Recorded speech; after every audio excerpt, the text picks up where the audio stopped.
अस्सलाम वालेकुम साथियों, उम्मीद करता हूँ तमाम दोस्त खैरियत से होंगे। दोस्तों, आज की वीडियो जो है वो बहुत अफसोसनाक है और ये अफसोसदेह इसलिए है कि इंडियन हुकूमत ने और ख़ुसूसन मोदी हुकूमत ने मुसलमानों, सिखों और माइनॉरिटीज़ के ख़िलाफ़ जो है एक किस्म का ऐलान जंग शुरू किया हुआ है। और इस ऐलान जंग में मुसलमान, सिख और जो बरादरियां हैं उनको जो है टारगेट किया जा रहा है और उनके सरकर्दा रहनुमा जो है उसको किसी तरीके से उसके यूथ को उनको जो है कत्ल किया जा रहा है। अगर पिछले कई महीनों पर हम नज़र डालें तो मुसलमानों का और सिखों का आवाज़ भी जो है दबाया जा रहा है और इसके साथ साथ जो है इनके सरकर्दा रहनुमाओं को तो या जेलों में डाला जा रहा है और या इसके साथ जो है इनको जो है कत्ल किया जा रहा है। इसी हवाले से जो है सिद्धू मूसेवाले का जो है कत्ल किया गया। नवजोत सिंह सिद्धू जो एक अच्छे बल्लेबाज और अच्छे शायर हैं और द कपिल शर्मा शो के एक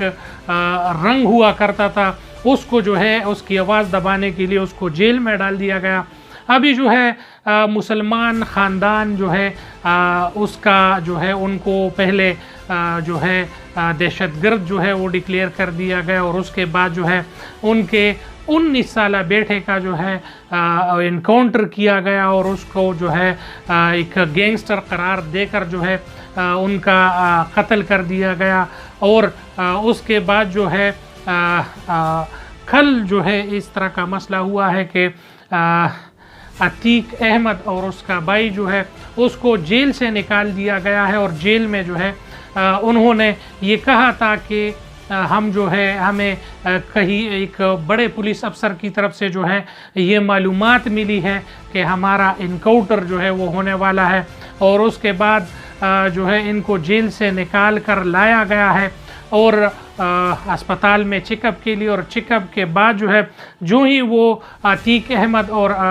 अशरफ जब बाहर निकलते हैं और मीडिया वालों से बात करना शुरू करते हैं और एक पत्रकार उससे पूछता है कि आप जनाजे पे क्यों नहीं गए, तो अतीक अहमद बताते हैं कि कोई अगर ले जाता तो हम जाते। और इस तरह गुड्डू मुस्लिम का नाम जब अशरफ के मुंह से निकलता है तो इस दौरान मोदी सरकार और आरएसएस के गुंडे जो है वो पत्रकारों के शक्ल में और बेस में आकर जो है इन पर फायरिंग शुरू कर देता है और हाईली ट्रेंड बंदे हैं और वहाँ पर जो है दोनों को मार दिया जाता है और उनकी जो है ईद के नज़दीक इस तरह का कत्ल होना ये जो है मुसलमानों का आवाज़ जो है वो दबाना है। और अभी जो है पूरे उत्तर प्रदेश में जो है दफ़ा 144 नाफिज है, नेट जो है वो बंद किया हुआ है और इसी तरीके से मुसलमान रहनुमाओं का कत्लेआम जो है वो जारी है। और इंडिया में जो है जहाँ पर कोई मुस्लिम जो है आवाज़ उठाए तो उसका जो है इनकाउंटर किया जाता है, उसको जो है कहीं किसी चीज़ में विरोधी ठहराया जाता है और कभी जो है उनको कत्ल किया जाता है।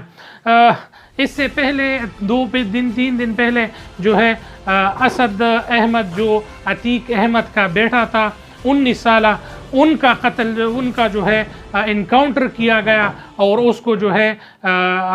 एक दोस्त के साथ जो है वो मार दिया गया और ये बता के कि वो गैंगस्टर है। और इस तरह अगर नज़र डालें तो और जो यहाँ पर देश में जो है बड़ी हद तक दहशतगर्दी फैलाने वाले लोग हैं, आरएसएस के बंदे हैं और मोदी सरकार के गुंडे हैं, तो उन्होंने गरीब किसानों पर ट्रैक्टर जो है वो चढ़ाए हैं, उनके एक्सीडेंट करवाए हैं, उनसे कोई पूछने वाला नहीं है, उनका इनकाउंटर कोई नहीं करता। 10 पुलिस वालों के बीच में जो है मुसल्लह अफराद आकर अतीक अहमद और अशरफ का कत्ल जो है वो कर देते हैं और पुलिस वाले दरे के दरे खड़े होते हैं। इससे पहले कि आपको और मालूमात दूँ, ये बात जो है वहाँ के लोग बता रहे हैं कि ये लोग जो हैं, जो दहशतगर्द थे, जो कातिल हैं, वो पुलिस के गाड़ियों में आए हैं और इससे पहले पुलिस ने जो है ये रास्ता खाली करने को कहा है और यहाँ पर जो है उनका पूरा प्रोग्राम था कि ये मुस्लिम ख़ानदान जो है वो किसी न किसी तरीके से यहाँ पर उनका इनकाउंटर हो और वो इनकाउंटर जो है वो मीडिया के सामने हो, ताकि तमाम मुसलमान और अक़लियती लोग जो है वो डर जाएं, इस खौफ से और इस मसले से जो है पीछे हट जाए और इस तरह की दहशतगर्दी जो है इस पे हम जो है आरएसएस का यही मतलब था कि हमारा जो प्रेशर है ये इन लोगों पर डेवलप रहे और हम जो है अपना प्रेशर जो है कायम रख सके। तो इसी वजह से जो है इस मुस्लिम ख़ानदान को जो है मार दिया गया है और इस ख़ानदान को पता था कि हमें रास्ते से हटाया जा रहा है और हमें जो है कत्ल किया जा रहा है। प्रिजनर वैन से जो जेल के कैदियों की गाड़ी है वहाँ से जो है अतीक अहमद और अशरफ साहब जो है वो फरमा रहे हैं कि हमें जो है एक बड़े पुलिस वाले की तरफ से ये जानकारी मिली है कि हमें जो है इनकाउंटर में कत्ल किया जाएगा। तो ये बात जो है मालूम था और इस पर हाई कोर्ट में जो है रिट भी अतीक अहमद और अशरफ की तरफ से जो है दायर की गई थी कि हमारी सिक्योरिटी बढ़ाई जाए और हमें जो है कत्ल किया जा रहा है। इससे पहले 17 इसके गार्ड्स थे एमएलए साहब के, उनको भी वो गार्ड जो है वो तब्दील कर दिया गया और आरएसएस के पुलिस एहलकार जो है इनके लिए तैनात कर दी गई और अभी जो है इनको जो है अभी कत्ल कर दिया गया है। इसी तरीके से सिखों का आवाज़ दबाया जा रहा है, क्रिश्चियनों का आवाज़ दबाया जा रहा है, मुसलमानों का आवाज़ जो है वो दबाया जा रहा है और उनको जो है कोई आवाज़ उठाने वाला हो तो उसको जो है इसी तरीके से कत्ल किया जाता है। तो ये जुल्म जो है, ये बर्बरियत, ये मोदी सरकार की तरफ से है और मोदी सरकार अगर इस पर प्रतिबंध लगाए और वो चाहे तो किसी का कत्ल भी नहीं हो सकता। यहाँ इंडिया पे सारे सरकार जो है वो पहल है और यहाँ पर जो है ये जुल्म हो रहा है। तमाम जो इंसानी हुकूक के वाले हैं और जो मगरमच्छ के आंसू बहाने वाले हैं वो किधर हैं, वो कहाँ हैं? अभी जो मुसलमानों पर जुल्म हो रहा है इसके लिए आवाज़ कौन उठाएगा? तमाम दोस्तों से गुजारिश है इंशाअल्लाह इस कत्ल, इस जुल्म और इंडिया में जितने जुल्म जिस प्रजाति के लोगों पर हो रहे हैं उसके आवाज़ बनेंगे। आप हमारे साथ रहिए। बहुत शुक्रिया। अस्सलाम वालेकुम।